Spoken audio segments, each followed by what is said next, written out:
नमस्कार, मेरा नाम अर्नव सिंघल है। मैं आज आपके समक्ष राग केदार प्रस्तुत करने जा रहा हूँ। इस राग का थाट कल्याण है। इसकी जाति ऑर्डर संपूर्ण है। वादी म मध्यम, संवादी सा षडज। गायन समय रात्रि का द्वितीय पहर 9 से 12 है।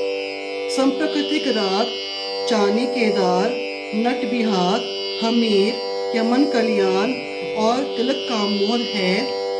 अब मैं आपके समक्ष इस राग का आरोह, अवरोह, बंदिश और तान सहित प्रस्तुत करता हूँ। सा मा